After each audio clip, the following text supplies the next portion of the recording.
we're done with our weekday, week 1 fitness.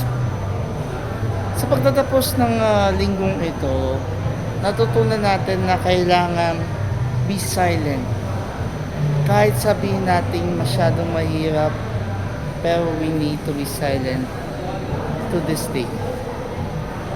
Kaya kung napapansin ninyo in the past video clips, tahimik tayo is because we wanted to prove to those commenters na talagang nasasabi nila huwag ka nang tumuloy dyan, but no, we wanted them,